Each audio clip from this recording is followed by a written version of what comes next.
Aujourd'hui, le 20 juillet 2003. Aujourd'hui encore, nous, chrétiens, catholiques pratiquants, nous nous vantons, félicitons et nous disons que nous sommes dans la vérité. Pourtant, notre langage n'a pas beaucoup changé depuis 2000 ans. Nous cachons la vérité aux gens et nous essayons toujours de raccommoder les paroles des Écritures de la Bible en choisissant ce qui nous arrange le mieux. De temps en temps, nous disons « Paul a dit ceci », donc il faut prendre à la lettre ce qu'il dit. Dans d'autres circonstances, nous disons « Il ne faut pas prendre en considération ces paroles parce que Jésus a dit cela ». Voici un exemple bien simple parmi tant d'autres.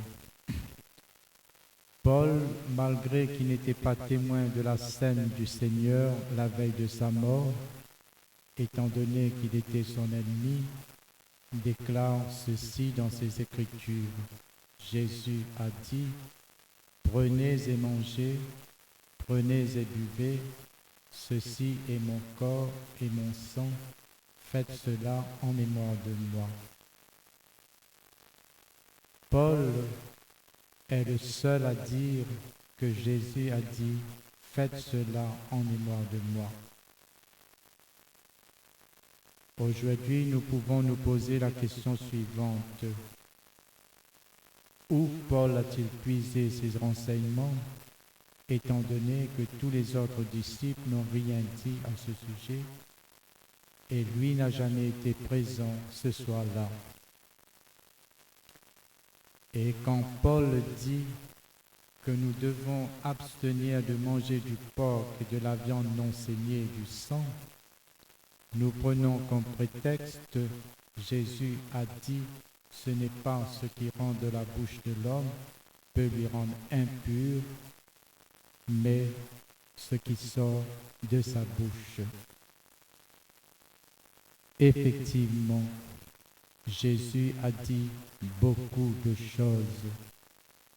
D'abord, il répondait le plus souvent la question piège que les gens de son entourage lui posaient pour lui mettre dans l'embarras.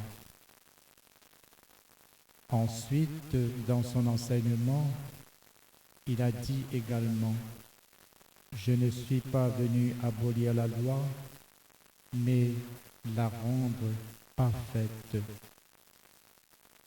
De même, Paul a prononcé toutes ces paroles beaucoup plus tard après la mort de Jésus. Ce qui nous mène à poser cette question. Est-ce qu'il n'a pas tenu compte lui aussi de certaines paroles de Jésus?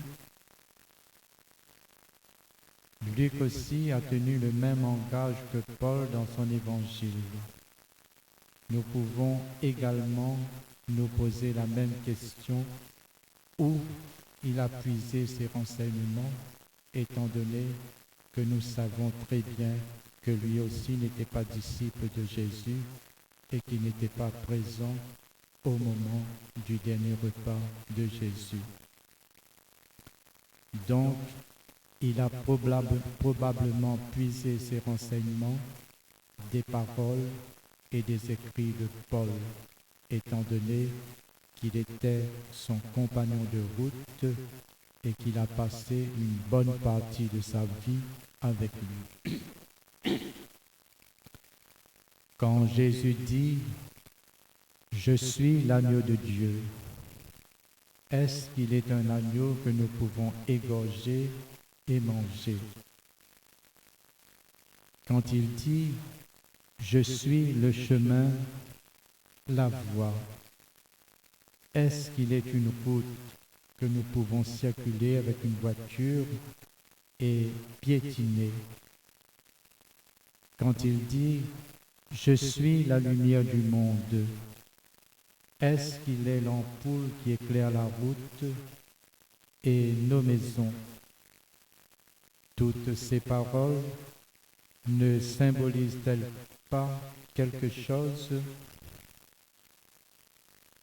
Et quand Jean nous dit que Jésus a dit « Je suis le pain vivant descendu du ciel », n'est-ce pas la même chose? Est-ce qu'il n'y a pas 1000 façons de manger le corps du Seigneur et de boire son sang? Est-ce que ces paroles ne sont pas plutôt des paroles symboliques qui nous invitent surtout à prendre conscience et de dire que Jésus est tout pour nous?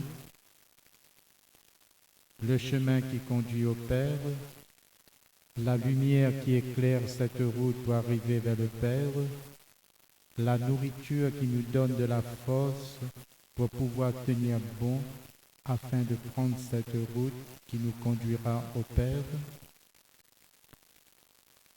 Quand Jésus dit aux 12 apôtres et à tous ses disciples que je suis avec vous tous les jours jusqu'à la fin des temps, quand il dit à la Samaritaine, l'heure vient, et c'est même déjà arrivé, que ce ne sera plus ni sur cette montagne, ni à Jérusalem qu'il faudra adorer Dieu, car Dieu est esprit, et que c'est en esprit et en vérité que le vrai adorateur adorera.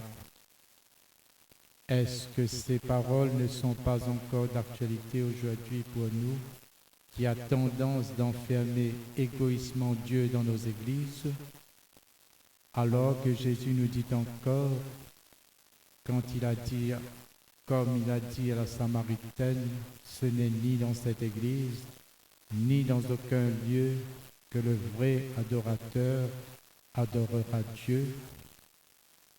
Il doit l'adorer en esprit et en vérité. Quand aujourd'hui encore, en l'an 2003, nous nous permettons de juger et de condamner les couples qui ont connu un échec dans leur vie et se sont divorcés pour remarier, nous avons encore le droit de nous poser cette question comme Jacques dans son épître 3, 4, 11, 12. Qui es-tu pour juger le prochain? Car il disait aux peuples anciens, et il nous dit encore aujourd'hui, ne médisez pas les uns des autres, frères.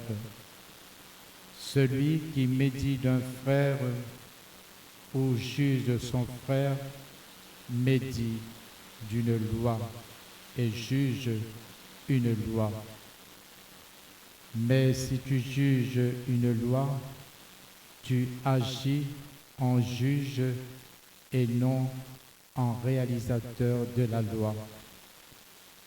Or, un seul est législateur et juge, celui qui peut sauver et perdre. Qui es-tu, toi, pour juger le prochain? En terminant ces quelques lignes, je souhaite de tout mon cœur, et je crois que nous devons aujourd'hui, en l'an 2003, nous poser des questions plus approfondies sur ce sujet et parler de vérité seulement si nous avons la certitude que ce sont bien Dieu le Père et Jésus qui nous enseignent.